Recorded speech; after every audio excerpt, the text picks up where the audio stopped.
चारों तरफ देखा, हाँ फिर पकड़ लेगा। चारों तरफ देखा, रूम डायलॉग हुआ। तुम मुझे कभी नहीं समझोगी, तुम मेरी दोस्त बनकर कदम पे मेरा साथ दो। राइट कैमरे के नीचे देखिएगा, दे दो। और थोड़ा सा बाहर ले, ये गलत हो गया था। क्या वही लिया है ना। एक्शन।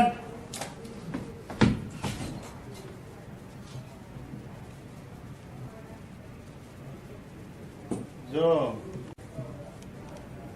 मुझे लगा था कि तुम मेरी दोस्त बनकर मेरे हर कदम पे मेरा साथ दो।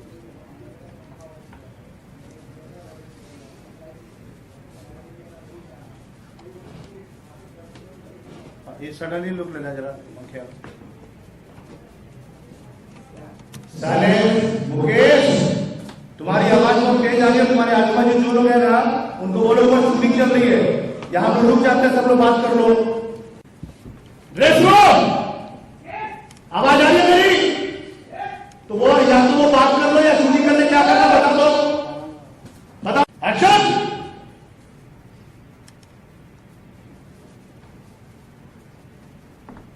बराबर नहीं डाल होता। एक बार दिखा जरा स्क्रिप्ट। काका आ गए, बोलो भाई रेडी। बताओ काका बताओ। ये आपकी नजर गई, संतोषी यहाँ बैठी हुई है। लेफ्ट आप सेट है, आप आए बस। काका का लेफ्ट लुक है कि राइट लुक? रेडी, लेफ्ट है। आएंगे, आइए काका। और वाइड आगे आइए,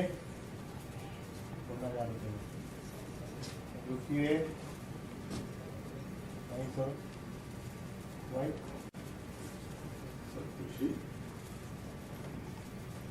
खड़े रखे। चलिए हमारे पीछे से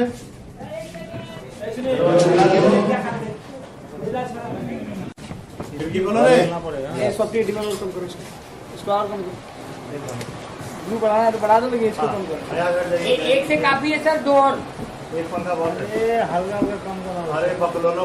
ready sir, roll action. Hold पर नॉर्मल करो, पंखा रोको, रुक गया, करो चालू करो प्रमोद। जब अब जूम ले तो टाइट कर देना।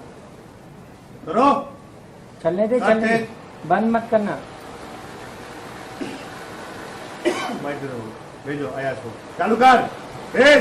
आइए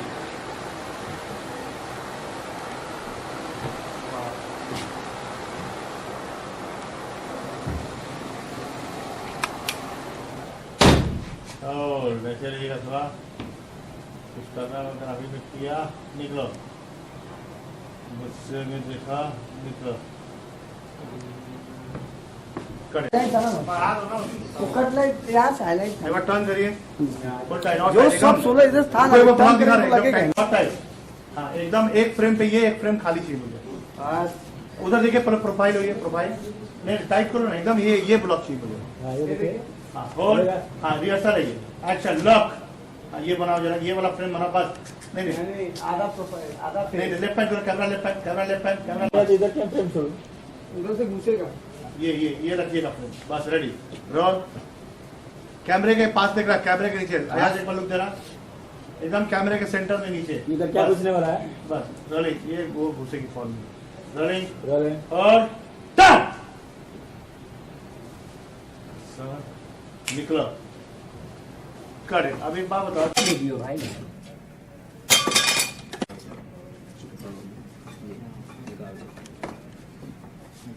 अरे टूटा है तो पी नहीं रहेगा ना रे। काकी ने पूछा, संतोषी तुम अभी तक सोई क्यों नहीं?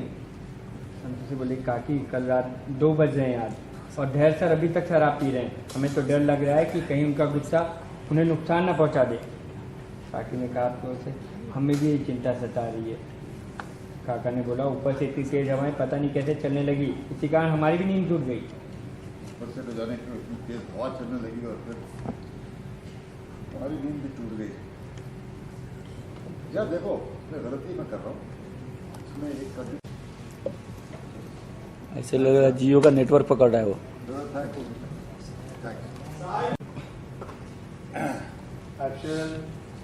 काकी ने पूछा कि तुम अभी तक सोई नहीं? बोले क्या बताएं काकी, धैर्य सर अभी तक जाग रहे हैं और दारू पी रहे हैं, पता नहीं क्या होगा उनका। काकी ने कहा ये चिंता तो मुझे भी सता रही है। काका ने बोला अचानक इतनी तेज हवा चलने लगी और हमारी नींद टूट गई। संतोष ने बोला काकी एक बार आप जाके बात कीजिए ना। काकी निकली, आपने रोका। ठहरिए यदि इस वक्त वो नशे में है, उल्टा सीधा कुछ कह देगा, फिलहाल जाने। और ये देखिए तब तक कुछ आवाज़ आई ऊपर से, रुक दीजिए। और संतोष ने बोला ये तो हमारे कमरे से आ रही, हम अभी देखते हैं। भाग गई। ऊपर देखते रहिए। ये तब तक देखिए भर भर दोनों उतर के आ रहे हैं। और तो हमारी सुनिए तो चलिए आओ यहाँ से। मैंने कहा ना तुम्हें कि मुझे तुम्हारी शकल तक नहीं देखनी है, फिर क्यों बार बार मुझे परेशान करी। देखिए रजा जैसा फेंक दिया। काका ने बोला क्या कर रहे हो तुम?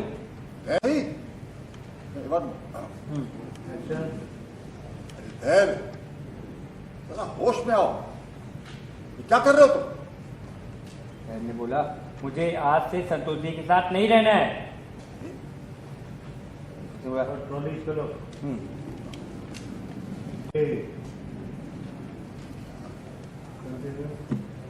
उसने कहा ऐसा गुस्सा करने से वो कोई फैसला सुनाने से थोड़ा हो जाता है, हम आराम से बैठ के बात करते हैं।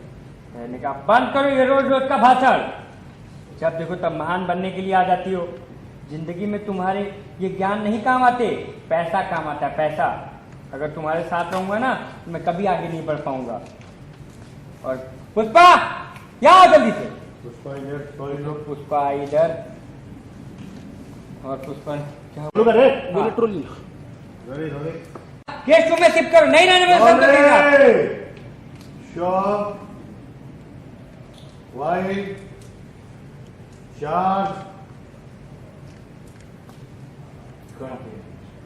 संतोष ने कहा धैर्य जी ऐसा व्यवहार क्यों कर रहे हैं आप?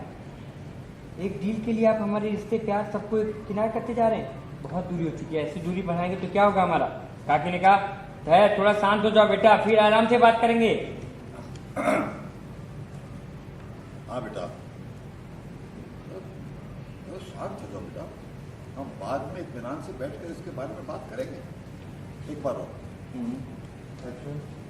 देखो बेटा, विद्या जी बिल्कुल ठीक कह रही है, इस वक्त जरा शांत हो जाओ, अब बाद में इत्मीनान से बैठ के बात करेंगे ना बेटा।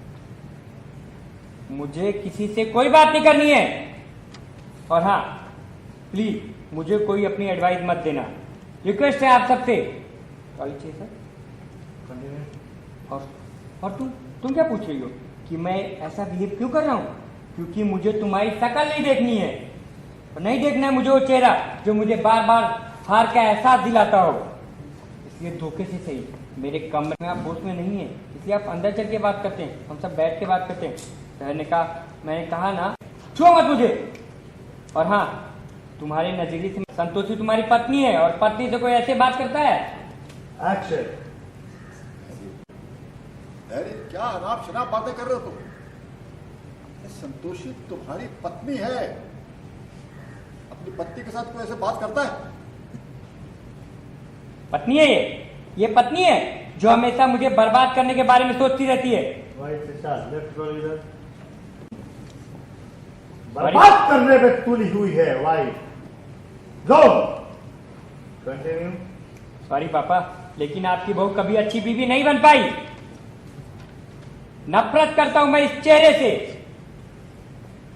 लेकिन इसे झेल इसलिए रहा हूं ना क्योंकि ये मेरे बच्चे की मां है। उसे क्या समझाएंगे आप लोग? हाँ क्या इस अकल के दुश्मन को कोई नहीं समझा सकता।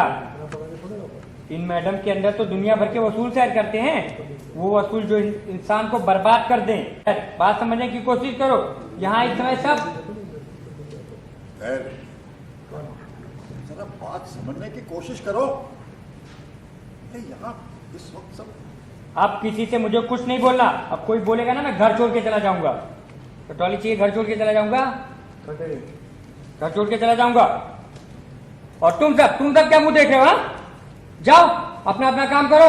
देखिए सारे नौकर निकल गए और काका ने बोला बेटा संतोषी माँ बनने वाली है, उसके साथ ऐसा मत करो। सोचो, संतोषी माँ बनने वाली है, माँ। ये किस तरह की हरकतें कर रहे हो तुम? पापा माँ ऐसा मैं ऐसा कर रहा हूँ, क्या कर रहा हूँ? हाँ, जो आप मुझे ऐसे बोल रहे हो? इसकी सुख सुविधाओं की सारी चीजें तो है ना इसके पास, सिर्फ मैं ही जा रहा हूँ ना। और प्लीज हाथ जोड़ के रिक्वेस्ट है मुझे आप सबसे, अपनी संतोषी को कह दीजिए कि वो मुझे दोबारा अकेला छोड़ दे, मेरे पास आने की कोशिश मत करे। ये देखिए निकल गया। संतोषी सैडनेस में खड़ी है और आप संतोषी की तरफ बढ़िए।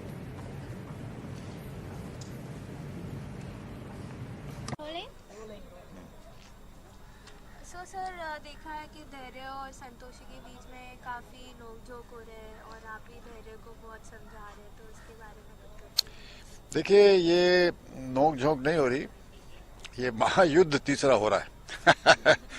और वो कह रहा है कि मैं घर छोड़ के चला जाऊंगा, ये वो बहुत इनके बिजनेस में सही सलाह दी थी संतोषी ने, मगर वो कुछ ढीठ किस्म का लड़का है, बेटा मेरा है। तो वो अभी शराब बराब पीनी शुरू कर दी उसने, और फिर बहुत ज़्यादा एक दिन पी जाता है, और वो इसको संतोषी को दोषी ठहराता है कि तुमने कैंसिल क्यों करवाई ये डील। फिर मेरे पास आते हैं ये लोग, तो मैं कहता हूँ मैं ज़रा देखूँ क्या है, डील है क्या।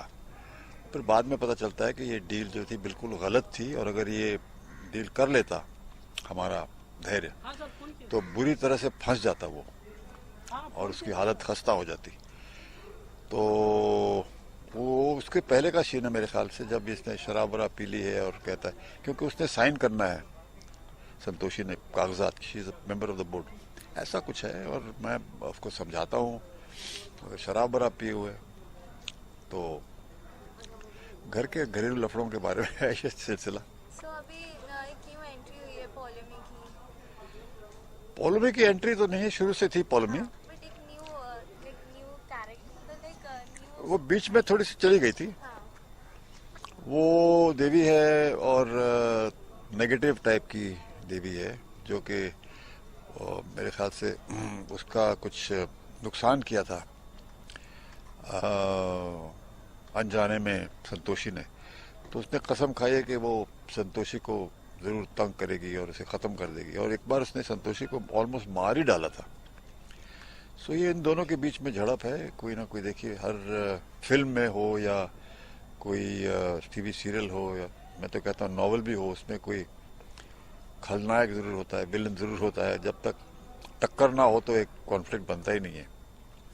तो यही है सिलसिला। अब आ गई है देवी ऊपर से, तो पूरी तरह कोशिश, अब वो घुस गई है इसमें धैर्य में, और धैर्य इस तरह से बिहेव कर रहा है क्योंकि पॉलेमी है, उसके अंदर से बोल रही है, कोशिश कर रही है कि इसकी बर्बाद हो लड़की। ये मुद्दा यही है। और किस तरह से संतोषी माँ जो है, देवी है, वो इसके पक्ष में है संतोषी के, और किस तरह वो हमेशा जब ये बिल्कुल कगार पे पहुंच जाती है, जब इसकी हालत ख़राब हो जाती है, तब संतोषी माँ आके मदद करती है। और संतोषी माँ को मानने वाले हिंदुस्तान में बहुत लोग हैं। सो सर अभी डिमोनेटाइजेशन चल रहा है, तो उसके बारे में कुछ कहना चाहेंगे? देखिए, मैंने बहुत लोगों से पूछा है। शुरू में तो लोगों को बहुत तकलीफ हुई, और चंद लोग बेचारे बड़ी दुर्भाग्यवश मर भी गए, विच इज़ वेरी सैड। मगर अब ऐसा है कि मुझे ऐसा कोई शख्स मिलता नहीं है जो कि मोदी साहब को कहे कि उन्होंने गलत काम किया है। ज़्यादातर उनका पक्ष ले रहे हैं, और मुझे लगता है, देखिए, जब एक गाड़ी तेज़ी से चल रही हो, जैसे पहले चल रही थी, जब उसको मुड़ना हो तो गाड़ी बिल्कुल तेज़ी से मुड़ेगी तो डिरेल हो जाएगी। तो जब भी कुछ तब्दीली लानी पड़ती है किसी एक इतने बड़े मुल्क में जैसे कि हिंदुस्तान है, तो हाथी की तरह, जैसे नेहरू ने कहा था कि कुत्ता बिल्ली फटाफट खड़े होकर भागने लगते हैं, लेकिन हाथी को वक्त लगता है। तो इसमें भी ये जो तब्दीलियाँ आ रही है, परिवर्तन आ रहा है, उसमें थोड़ा वक्त तो लगेगा। मगर जनरल कंसेंसस, हालांकि मैं इकोनॉमिस्ट नहीं हूँ, मुझे इस बात का इल्म नहीं है खास तौर से, आई डोंट नो, मगर निजी तौर पे मुझे तो कोई ऐसा खास नुकसान हुआ नहीं है, क्योंकि अव्वल तो मैं कभी मेरे पास ऐसा पैसा पड़ा ही नहीं है। ब्लैक तो आजकल चलता ही नहीं फिल्म लाइन में, आई डोंट नो, फिल्म जितने में मैं काम कर रहा हूँ, टीवी में भी एवरीथिंग इज बाय चेक। मगर ये हाँ, जो लोग फंसे हुए बुरी तरह, उनके लिए एक अच्छा ये सबक है। And I think everybody is for this, जो हुआ है उसके लिए सब पक्ष। हमेशा, आज सुबह मैंने बात की किसी से, मैंने कहा यार क्या हाल है, तो सर 93% जो है, क्योंकि आज बंद था तो मैं सोचा कि आज शूटिंग नहीं होगी, तो इन्होंने मुझे बताया, लोगों ने बताया, उन्होंने कहा सर 93% जो लोग हैं वो इस चीज़ के पक्ष में हैं, और जो सिर्फ ऑपोजिशन वाले हैं वो हल्ला मचा रहे हैं। और अब देखिए आज बंद भी नहीं हुआ। So I don't know, I think long run में सभी इसकी सराहना कर रहे हैं, and I think something will good come out of it, I think so personally. हालांकि मैंने कहा मैं विशेषज्ञ नहीं हूँ, I am not an economist, और मुझे कोई ज़्यादा फर्क भी नहीं पड़ता जितना, I am not a millionaire. मैंने पैसे के बारे में ज़्यादा कभी सोचा भी नहीं कि मैं इसको जमा करूँ, रखूँ पिताजी की तरह। बलराज साहनी साहब भी कहते थे यार ठीक है, 2 टाइम की रोटी चाहिए इंसान को। So I think it's a good scheme, और बाय एंड लार्ज मैं दिल की बात कहता हूँ, आई लाइक मोदी साहब, क्योंकि उनमें एक जोश है, उनमें एक देशभक्ति है, उनमें एक सादगी है, और जब बोलते हैं तो उनमें शब्दों में कशिश होती है, और मुझे बड़े सिंसियर, सच्चे लगते हैं वो, कोई ऐसे नहीं लगता कि दिल से बात करते हैं। ही is a good man, and I think मैं बहुत कुछ कह सकता हूँ, but by and large I think मुल्क अब आज़ाद हुआ है। मुझे ऐसे लग रहा था कि इससे पहले तो किसी हद तक ब्रिटिश राज गया ही नहीं था। अब ये हमारे मोदी साहब हिंदी में बोलते हैं, हिंदुस्तानियत है इनमें, और सोचते हैं एक हिंदुस्तानी की तरह। So he is a good man, and I hope for the best, and I wish him all the best. Thank you sir. Sir one ID चाहिए था।